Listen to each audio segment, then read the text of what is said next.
கர்த்தாவே, உமக்கு நான் நன்றி செலுத்துகிறேன். தேவரே, இந்த வேளையில் உமக்கு நாங்கள் நன்றி செலுத்துகிறோம். உங்கள் யாவருக்கும் நான் நன்றி செலுத்துகிறேன். இயேசு கிறிஸ்துவின் நாமத்தினாலே நான் ஒவ்வொருவரையும் வாழ்த்தி வரவேற்கின்றேன். இயேசு கிறிஸ்துவானவர் எங்கள் நடுவில் இருக்கின்றார். ஒரு கடவுள் எங்கள் நடுவில் இருக்கும்போது நாங்கள் எப்படி இருக்க வேண்டும்? ஒரு ராஜா எங்கள் நடுவில் இருந்தால் நாங்கள் எப்படி இருப்போம்? ஒரு மனுஷர் எங்கள் நடுவில் இருந்தால் நாங்கள் எப்படி இருப்போம்? ஒரு ராஜா எங்கள் நடுவில் இருந்தால் நாங்கள் எப்படி இருப்போம்? அந்த ராஜாவை நாங்கள் அசட்டை பண்ணுவோமா? அல்லது அந்த ராஜாவை, அவருடைய வார்த்தையை நாங்கள் தட்டுவோமா? ஒரு ராஜா எங்கள் நடுவில் இருந்தால் நாங்கள் அந்த ராஜாவினுடைய வார்த்தைகளை நாங்கள் கேட்கின்றவர்களாய் நாங்கள் காணப்படுவோம். ஒரு ராஜா எங்களோடு கூட இருக்கின்றார். அந்த ராஜா எங்களுக்கு சொல்வதை நாங்கள் கேட்கத்தக்கவர்களாய் காணப்பட வேண்டும். ஒவ்வொருவரும் தேவனாகிய கர்த்தர் எங்களோடு கூட இருக்க நடக்க நாங்கள் காணப்பட வேண்டும்.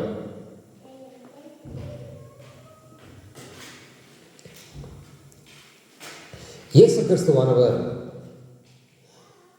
எங்கள் வாழ்நாளில் அவர் எங்களோடு கூட இருக்கின்ற தேவனாய் இருக்கிறார்.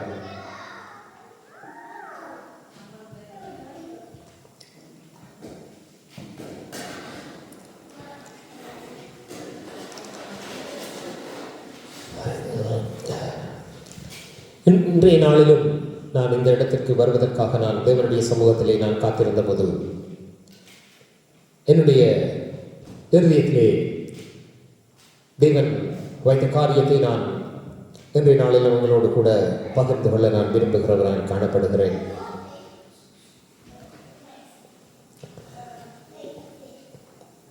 ஒரு நாள்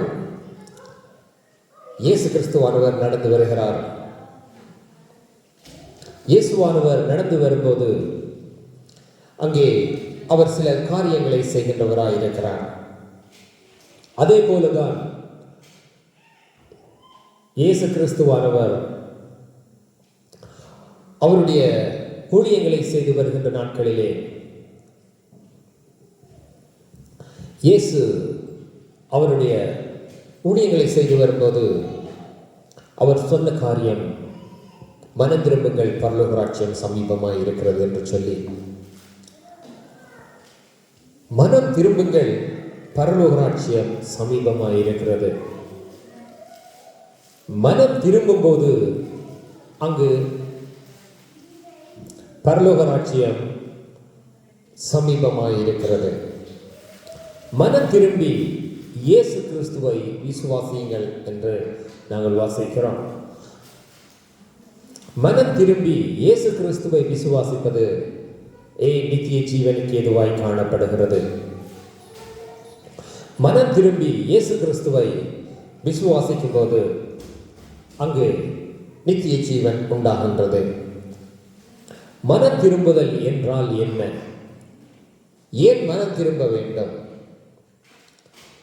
மனம் திரும்புவதின் அவசியம். நாங்கள் ஒரு காரியத்தை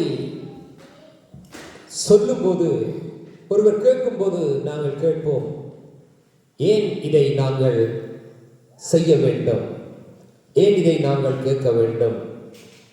எங்களுடைய வாழ்நாட்களிலே அது நோமல். நாங்கள் இப்படி செய்யாதீங்க, அப்படி செய்யுங்க என்று சொன்னால் ஏன் இப்படி செய்யக்கூடாது என்று நாங்கள் கேட்போம்.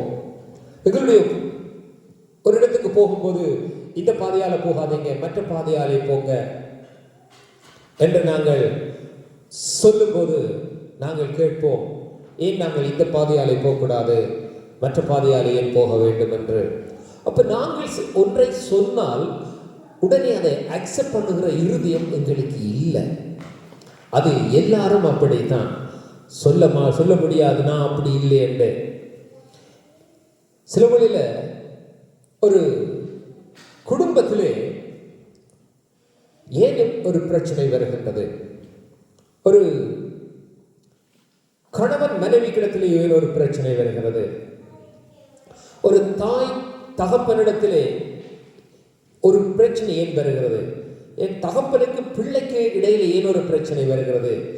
அங்கே மெயினாய் நாங்கள் பார்ப்போமானால் கீழ்ப்படியாமை என்கின்ற ஒரு காரியம் கட்டாயம் காணப்படும் போது அங்கு ஒரு பிரச்சனை வரும். இப்ப ஒரு கணவன் ஒரு மனைவிக்கு சொல்லுகிறார், நீ இதை செய். அங்கு செய்யும் போது அங்கு ஒரு பிரச்சனை இல்லை. அங்கு அதை எதிர்த்து போது அங்கு ஒரு பிரச்சனை ஆரம்பமாகிறது. ஒரு தகப்பன் ஒரு பிள்ளைக்கு ஒரு காரியத்தை சொல்லும் போது அதை பிள்ளை செய்யும் போது அங்கு சமாதானம் காணப்படும். அங்கு எதிர்த்து நிற்கும் போது அங்கு ஒரு பிரச்சனை வருகின்றது. நான் ஒரு வீடியோ கிளிப் ஒன்று பார்த்தேன்.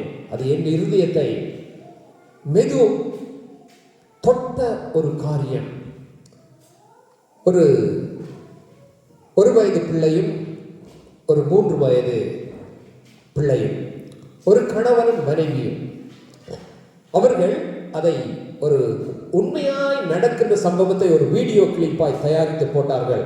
எப்படி என்றால், கணவன் மனைவியின் இடத்தில் ஒரு காரியத்தை பறிக்கிறார். அதை பார்த்த அந்த 5 வயது பிள்ளை 1 வயது பிள்ளையிடத்திலே வந்து 1-2 வயசு தான் இருக்கும். அந்த பிள்ளையிடத்திலே வந்து அந்த பூவை பறிக்கிறது. அதை கொடுக்க மறுக்கும் போது அதை கொடுக்க மறுக்கும் போது கணவன் மனைவிக்கு அடிக்கிறார். அதை பார்த்த பிள்ளை வந்து அந்த சிறு பிள்ளைக்கு அடிக்கிறது. அப்ப அங்கு தகப்பன் தாயின் இடத்தில் ஒரு காரியத்தை பறிக்கும் போதோ அல்லது கேட்கும் போதோ கொடுக்காத பட்சத்திலே தகப்பன் அடிக்கிறதை அந்த பிள்ளை பார்த்துட்டு தங்கை இடத்திலே கேட்கும் போது தங்கை கொடுக்கவில்லை என்றோடனே அடிக்கிறது. ஆனால் பின்பு அவர்கள் அதை வீடியோவில் போடுகிறார்கள். தகப்பன் மனைவிக்கு ஒன்றை கொடுத்து அப்படியே ஹக் பண்ணும் போது அந்த பிள்ளை வந்து தான் பறித்ததை தன்னுடைய சகோதரியிடத்திலே கொடுத்து போட்டு அதை ஹக் பண்ணுகிறது.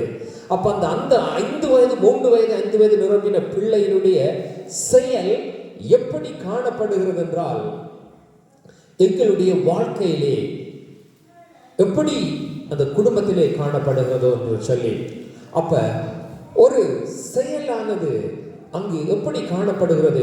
சரியான காரியத்தை செய்யும்போது அங்கு பிள்ளை சரியாய் செய்கிறது. பிள்ளையானதை செய்யும் போது பிள்ளை வந்து பிள்ளையாய் செய்கின்றது.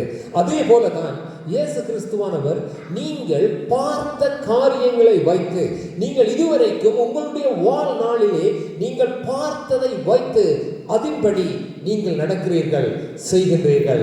ஆனால் நான் உங்களுக்கு கற்பித்தபடி நீங்கள் செய்ய தவறிவிட்டீர்கள். நான் உங்களுக்கு செய்ய சொன்னதை நீங்கள் செய்யாதவர்களாய் காணப்படுகிறீர்கள். அதனாலே தான் நான் இன்று வந்து உங்களுக்கு சொல்லுகிறேன், நீங்கள் செய்கின்ற வழிகளை விட்டு நீங்கள் உங்கள் வழிகளை விட்டு திரும்புங்கள்.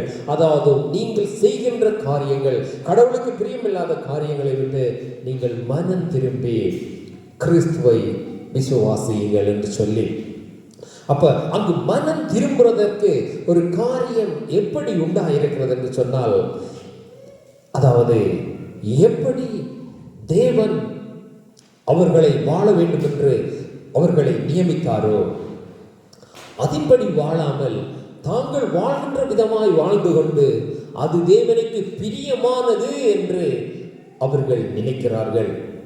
நாங்கள் ஒருவருக்கு பிரியமில்லாதபடி வாழ்ந்து கொண்டு ஆனால் நாங்கள் அவருக்கு பிரியமானபடி தான் செய்கின்றோம் என்று உலக வழக்கத்திலே நடக்கின்றது போலதான் அவர்களும் நாங்கள் தேவனை பின்பற்றுகிறோம், தேவனுடைய பிள்ளைகளாக இருக்கிறோம், தேவனுக்கு பிரியமாய் இருக்கிறோம் என்று அவர்கள் வாழ்ந்து கொண்டிருந்தார்கள். அந்த சந்தர்ப்பத்திலே தான் இயேசு கிறிஸ்துவானவர் வந்து சொல்லுகிறார், நீங்கள் மனம் திரும்பி என்னை விசுவாசியுங்கள். மனம் திரும்பி ஏன் என்னை விசுவாசியுங்கள் என்று சொல்லுகிறார் என்றால், அவர் என்னுடைய வார்த்தைகளை நீங்கள் விசுவாசியுங்கள், என்னுடைய வார்த்தைகளை நீங்கள் ஏற்றுக்கொண்டு அந்த வார்த்தைகளின் நடப்படி நடவுங்கள் என்று சொல்லுவதுதான் கிறிஸ்துவை விசுவாசியுங்கள் என்று சொல்லுவது. கிறிஸ்துவானவர் அவர் கடவுள், அவரே வார்த்தையாயிருக்கிறார். அவரே பூமிக்கு வந்தார். நாங்கள் ஒன்று யோவான் 1வது அதிகாரத்திலே வாசிக்கலாம். ஆதியாகமத்திலே 1வது அதிகாரத்திலே நாங்கள் வாசிக்கலாம். அவர் ஆதியிலே வார்த்தையாய் இருந்தார், பிறகு பூமிக்கு மனுஷனாய் வந்தார், அவரே தேவனாய் இருந்தார். அவர் முதல் வார்த்தையாய் இருந்து வார்த்தையை பூமிக்கு கொடுத்தார்.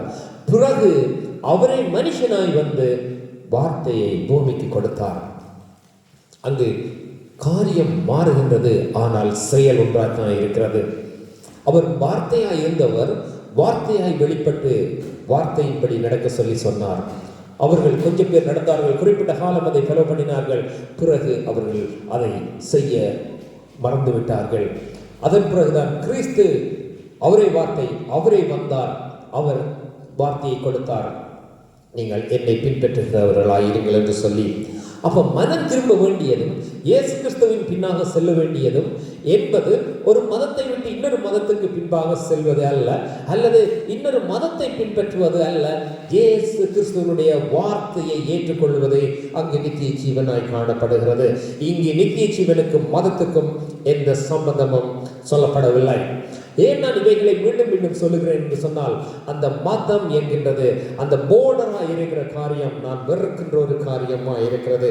என்றால் ஒரு மனுஷன் நித்திய ஜீவனை பெறுவதற்கு, அந்த இயேசு என்கின்ற நாமத்தை பெறுவதற்கு அந்த ரிலிஜன் என்கின்றது ஒரு பெரிய மதில் சுவராய் நிற்கின்றது. நான் தாகமாக இருக்கிறேன், தண்ணீர் இருக்கின்றது, அந்த தண்ணீரை குடிப்பதற்கு நான் இப்படிப்பட்டவனாய் இருந்தால் தான் அந்த தண்ணீரை குடிக்கலாம் என்று அதில் ஒருவர் நின்று கொண்டு என் தாகத்தை தீர்க்க முடியாதபடி அதை தடை பண்ணுவானால் அது எவ்வளவு பெரிய பாவம். ஏனென்றால் தேவன் உண்டாக்கின தண்ணி அது எல்லாருக்கும் ஈக்குவலாக இருக்கிறது. தண்ணியை குடிக்கிற யாவருக்கும் தாகம் தீரும். தண்ணீரை குடித்த எவனும் சொல்ல மாட்டான் எனக்கு தாகம் தீரவில்லை என்று. ஒருவனுக்கு தாகம் உண்டாயிருந்தால் அவன் தண்ணீரை குடித்தால் அவனுக்கு தாகம் தீரும். ஏனென்றால் தேவன் தண்ணீரை அவ்வளமாய் படைத்திருக்கிறார். அவர் படைத்தது எதை செய்ய வேண்டுமோ அதை செய்யும், அதை செய்துதான் திரும்பும். மறுபடி அதனை ஒன்றுமே சொல்ல முடியாது. அக்கினி நெருப்பை உண்டாக்கினார், அது சுடும், அது சுடும் தான். நாங்கள் அதை சுடாதபடி நெருப்பை நாங்கள் செய்ய முடியாது. உண்மையான நெருப்பு அது சுடும். அதே போல தண்ணீர் தாகத்தை தீர்க்கும். அதற்கு நாங்கள் நான் தண்ணீர் குடிக்க வேண்டிய தண்ணீரை குடிக்காதபடி தடுத்து அந்த தாகத்தை தீர்க்க முடியாதபடி இடையிலே ஒருவன் நின்று அதை தடுப்பானால் நான் அவனை என்ன செய்ய வேண்டும் சொல்லுங்கள். அது ஒரு சிறு பிள்ளை வருகிறது, நான் நிற்கிறேன், அந்த பிள்ளைக்கு தாகமாக இருக்கிறது, அந்த தண்ணீரை குடிப்பதற்காக அவன் நடுவில் நின்று சொல்லுகிறான், நீ அந்த தண்ணீரை குடிப்பதானால் நீ இவ்வண்ணமாய் காணப்பட வேண்டும், நீ இவ்வண்ணமாய் காணப்படாதபடியால் அந்த தண்ணீரை குடிக்க முடியாது என்று சொன்னால் அதில் நிற்கிற நான் என்ன செய்வேன்? அவனை தூக்கி அங்காலை போட்டு தண்ணியை குடிக்க கொடுப்பேன் சிறு பிள்ளைக்கு. அதைத்தான் யாரா இருந்தாலும் செய்வார்கள். அதே போலதான் இயேசு கிறிஸ்துவானவரும் வருகிறார், வந்து சொல்லுகிறார், நித்திய ஜீவன் உங்களுக்காக வைக்கப்பட்டிருக்கிறது, நித்திய ஜீவனுக்காக நான் உங்களை அழைத்திருக்கிறேன். அதற்காகத்தான் தேவன் மனுஷனை உண்டு பண்ணினார். மனுஷனோடு உறவாடவே தேவன் மனுஷனை உண்டு பண்ணினார். ஆனால் மனுஷனோ தேவனுக்கு தூரமாயும் நித்திய ஜீவனுக்காக தூரமாகவும் அவன் போய்விட்டான். அந்த நித்திய ஜீவனை பெற்றுக்கொள்வதற்கு வார்த்தை தான் வழி. அதாவது இயேசு கிறிஸ்துவாக வந்தவர் தான் வார்த்தை. அந்த வார்த்தையை நீங்கள் ஏற்றுக்கொண்டு நீங்கள் நடக்கும் போது நீங்கள் நித்திய ஜீவனை பெற்றுக் கொள்கிறீர்கள். அதற்காக நீங்கள் இப்ப இருக்கிற நிலைமையில் இருக்கிற மாதிரி இருக்காமல் நீங்கள் மனம் திரும்புங்கள் என்று சொல்லுகிறார். இது ஒரு குறிப்பிட்ட ஜனமாகிய இஸ்ரவேல் ஜனங்களுக்காக சொல்லப்பட்ட காரியம். அப்ப இஸ்ரவேல் ஜனங்களுக்கு அவர் சொன்னதை இன்று எங்களுக்கும் சொல்லுகிறார். அவரை நாங்கள் நோக்கி போகிறதற்கு ஒவ்வொருவரும் அதை நாங்கள் விசுவாசிக்க வேண்டியதாய் இருக்கிறது. திரும்புதல் என்று நாங்கள் பார்க்கும்போது திரும்பி ஒரு காரியத்தை திரும்பி கவனித்து திரும்பி பார். நாங்கள் ஒரு காரியத்தை திரும்பி பார்க்கும்போது நாங்கள் அதை திரும்பி பார்த்து கவனிக்காது போனால் அதில் பிரயோஜனம் இல்லை. அதே போல நாங்கள் இயேசுவினிடத்தில் திரும்பி அவருடைய வார்த்தையை நாங்கள் பார்க்காது போவோமானால் பிரயோஜனம் இல்லை. பிரியமானவர்களே, நான் இயேசுவினிடத்திலே வந்து அவருடைய வார்த்தையை நான் பார்க்காது போவேனானால் அதில் எந்த பிரயோஜனமும் இல்லை. இயேசு கிறிஸ்துவானவர் சொல்லுகிறார், நீ இனி பாவம் செய்யாதே என்றால், நான் அந்த வார்த்தையை பார்த்து பாவம் செய்யாமல் இருப்பதே கிறிஸ்துவை பின்பற்றுவதும் கிறிஸ்துவனுடைய வார்த்தைக்கு கீழ்ப்படிவதுமாய் காணப்படுகிறது. ஒருவன் தேவனிடத்திலே வரும்போது அவன் தேவனிடத்திலே விசுவாசம் உள்ளவனாய் வர வேண்டும். மனம் திரும்புதல் என்பது பரலோக ராஜ்யத்துக்கு இம்பார்ட்டன்டாய் காணப்படுகின்றது. நித்திய ஜீவனை நாங்கள் பின்பற்றுவதற்கு மனம் திரும்புதல் ஓடு கூட மனம் திரும்புதலுக்கு ஏற்ற கனிகளை கொடுக்கும்படி நாங்கள் செய்ய வேண்டியது அவசியமாய் காணப்படுகின்றது. எங்களுக்கு இலவசமாக ஒரு காரியம் கிடைக்கிறது என்பதற்காக நாங்கள் அதை அசட்டை பண்ணிவிட முடியாது. ரட்சிப்பு இலவசம், நித்திய ஜீவன் இலவசம். அது கிறிஸ்துவினூடாக கொடுக்கப்படுகின்றது.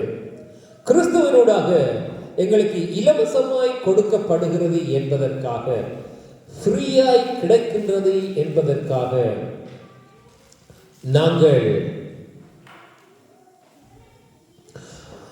அவைகளை அசட்டை பண்ணுகிறது நல்லதல்ல. ஒருவன் தேவனிடத்திலே வரும்போது அவன் தேவனுக்குரிய கனத்தை கொடுக்க வேண்டும். ஒருவன் தேவனுடைய சமூகத்துக்கு வரும்போது அதற்குரிய கனத்தை அவன் கொடுக்க வேண்டும். திரும்பி மனம் திரும்புதல்,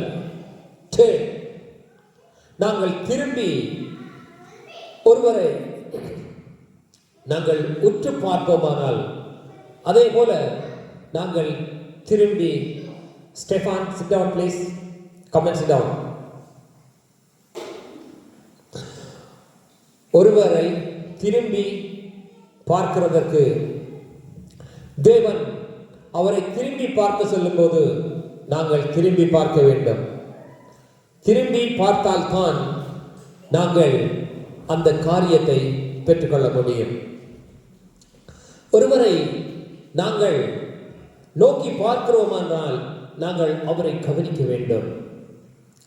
நாங்கள் ஒருவரை நேசித்தால், நாங்கள் ஒருவரை பார்ப்போமானால், அவரை கவனிப்போமானால், நாங்கள் எப்படி அவரை கவனிக்கின்றோம் என்கின்றது நாங்கள் அவர்களில் வைத்திருக்கிற அன்பின் அளவில் இருக்கும். நான் ஒருவரை பிரியம் வைத்து விட்டால் எங்களுடைய பார்வை அவரை குறித்து எப்படி இருக்கும்? நாங்கள் எங்கள் எல்லாருக்கும் தெரியும், நாங்கள் ஒருவரை நேசிப்போமானால் அந்த நேசித்தவர் மேல் எங்கள் பார்வை எப்படி இருக்கும்?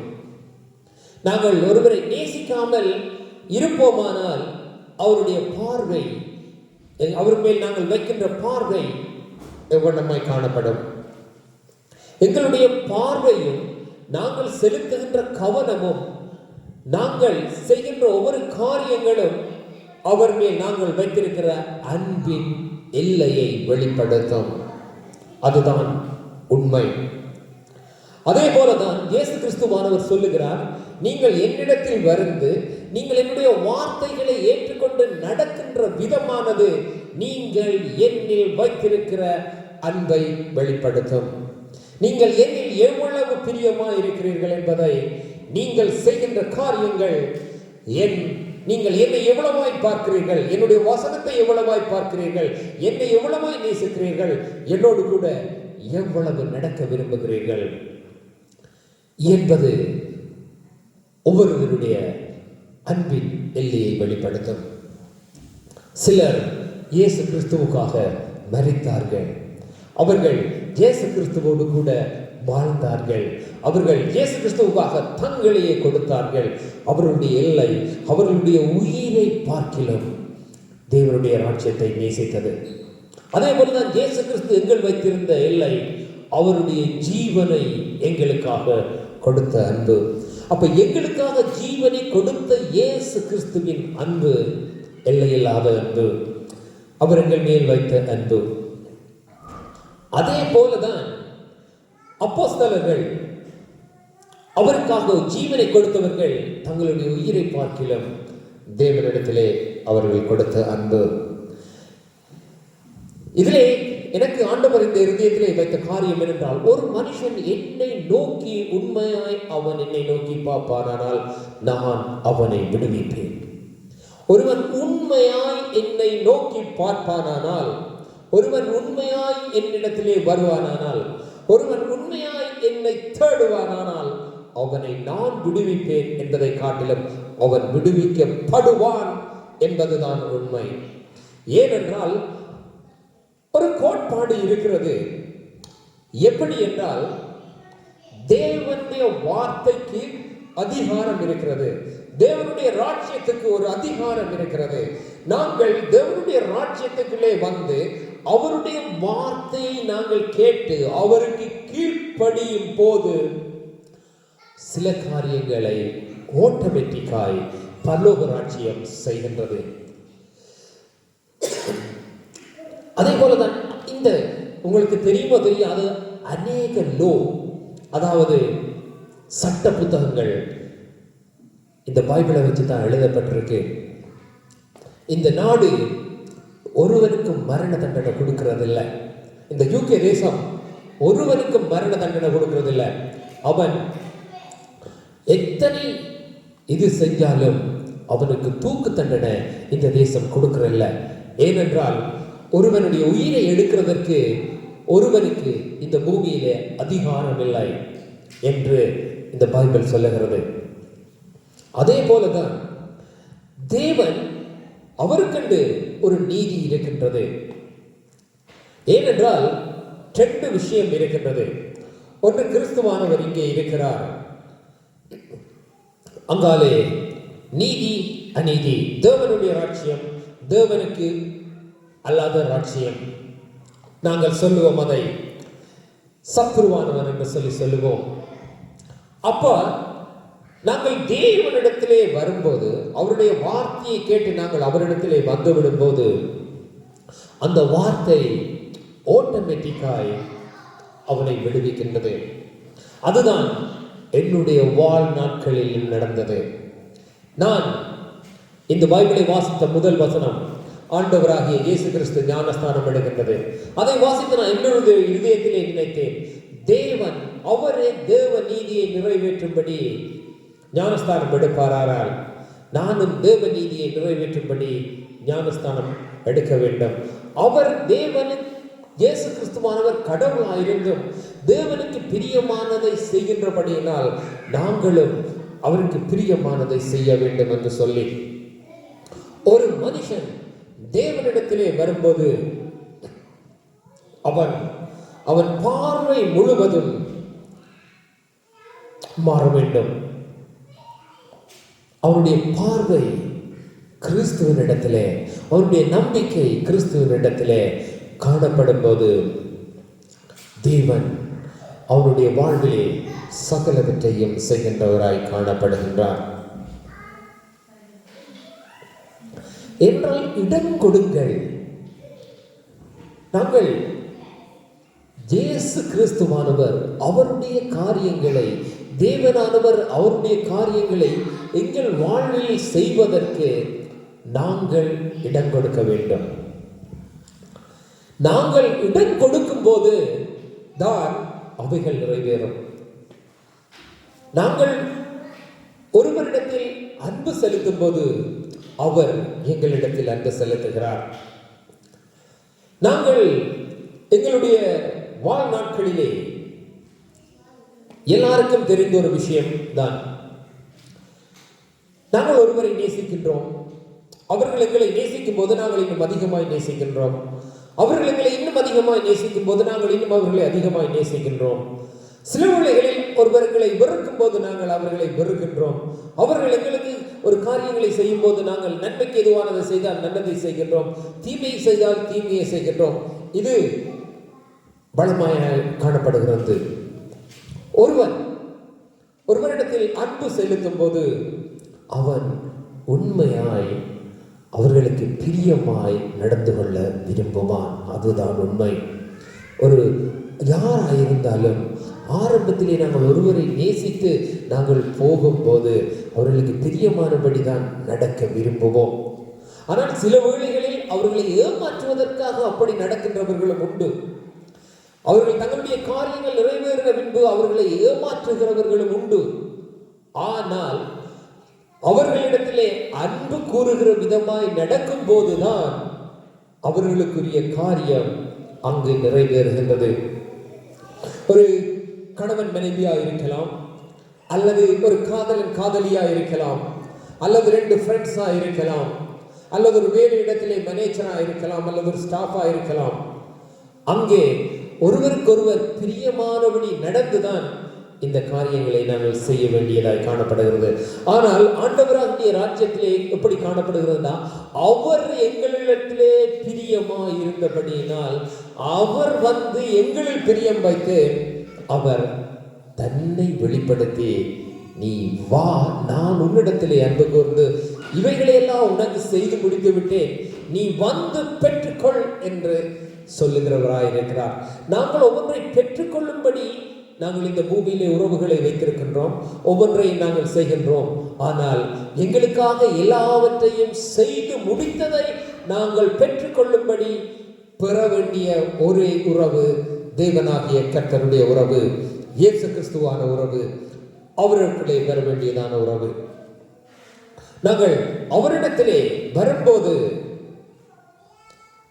அவருடைய வார்த்தையை எங்கள் மனதிலே வைத்துக் கொண்டு வர வேண்டும்.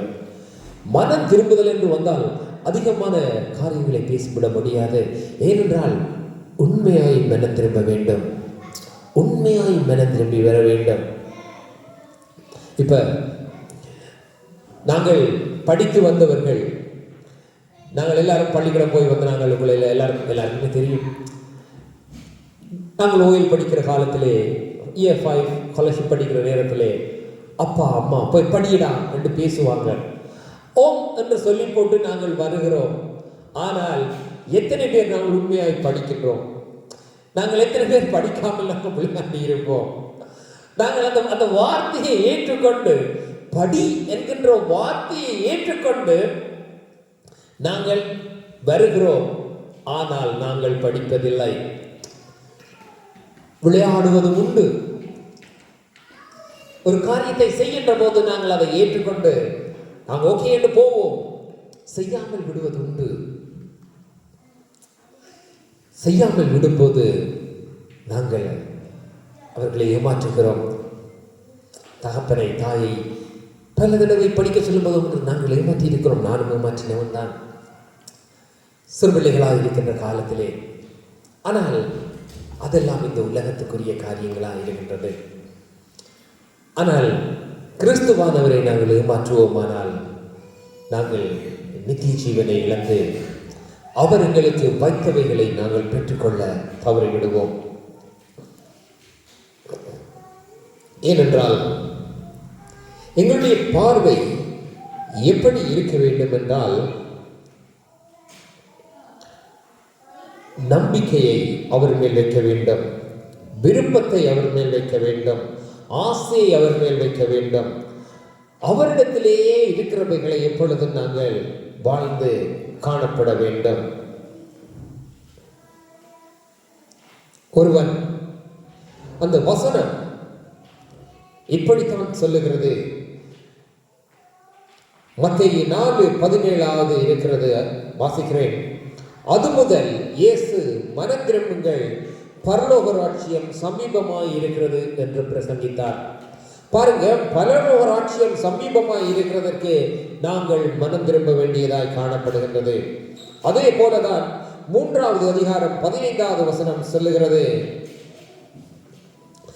தேவனுடைய நீதியை நிறைவேற்றும்படிக்கு இப்பொழுது இடம் கொடு. அதிலே அண்டர்லைன் பண்ண வேண்டிய விஷயம் என்னன்னு சொன்னா, ஆண்டவர் சொல்லுகிறார் எப்படி என்றால், இயேசு அவனுக்கு பிரதியுத்தரமாக, இப்பொழுது இடம் கொடு, இப்படி எல்லா நீதியையும் நிறைவேற்றுவது தேவனுக்கு நமக்கு ஏற்றதாக இருக்கிறது என்று சொல்லி, நீதி என்பது கிறிஸ்து. எல்லா நீதியையும் தேவனுக்குள்ளே கிறிஸ்துவுக்குள்ளே காணப்படுகிற சகலவற்றையும் நிறைவேற்ற நாங்கள் கடமைப்பட்டவர்களாக இருக்கிறோம். அதனாலே தான் தேவனுடைய பிள்ளைகள் சரியான கவனமா இருக்கணும்.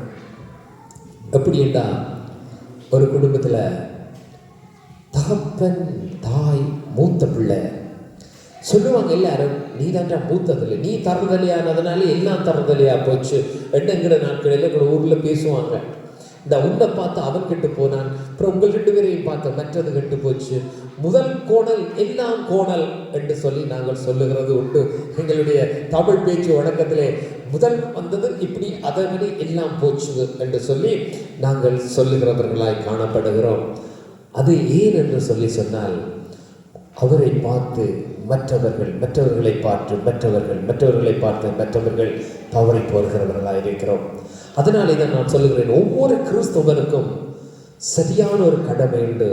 ஒவ்வொரு கிறிஸ்தவனும் மற்றவருடைய பார்வைக்கு கிறிஸ்தவனாய் வாழ பழகிக்கொள்ள வேண்டும். அதாவது மதஸ்தவனாய் அல்ல, கிறிஸ்துவின் வார்த்தையை ஏற்றுக்கொண்டு கிறிஸ்துவின் வார்த்தைக்குள்ளே வாழுகிறவனாய் காணப்பட வேண்டும். அப்படி காணப்படும் போது முதலாவது பிள்ளை எப்படி ஒழுங்காய் வளரும் போது அதை பார்த்து மற்றது வளருது என்று நாங்கள் சொல்லுவோமோ, முதல் வந்தது எல்லாம் சரி அப்படி என்று சொல்லுவோமோ, அதே போல ஒருவனை பார்த்து மற்றொருவன் அவன் தன்னை ஏற்படுத்திக் கொள்ளுகிறான்.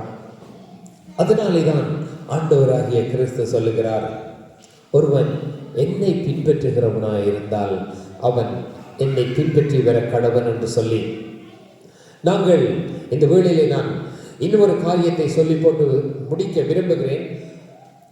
அதை லூக்காவிலே சொல்லப்படுகிறது. 3வது அதிகாரம் 7, 8, 9 வசனங்கள். சிலர் வருகிறார்கள், ஞானஸ்தானம் எடுக்கும்படி யோவான் ஸ்நானன் இடத்திலே வருகிறார்கள். யோவான் ஸ்நானன் அவர்களை திருப்பி அனுப்புகிறார். ஒருவன் இயேசு கிறிஸ்துவினிடத்திலே வரும்படி ஞானஸ்தானம் விடும்படிக்கு ஜனங்கள் வருகிறார்கள். ஆனால் அவர் அவர்களை திருப்பி அனுப்புகிறார். ஏனென்றால், மனம் திரும்ப விருப்பம் இல்லாத நீங்க ஏன் வருறீங்க? போலி வேஷம் தரித்தவர்களாய் ஏன் வருகிறீங்க? உண்மையாய் நீங்க மனம் திரும்ப, நீங்க உண்மையாய் தேவனிடத்திலே அன்பு கூர்ந்து வரல, நீங்கள் உங்களுடைய வழிகளை விட்டு உங்களுக்கு மனம் திரும்ப விருப்பம் இல்லை, ஆனாலும் நீங்கள் மற்றவர்களுக்கு முன்பாக நடிக்கிறவர்களாக இருக்கிறீங்க. ஸோ வரும் கோபத்துக்கு தப்பித்துக் கொள்ள வகை காட்டினவன் யார்? அதாவது நீங்கள் கூட இருதயத்திலே வாஞ்சிக்கப்பட்டது என்ன?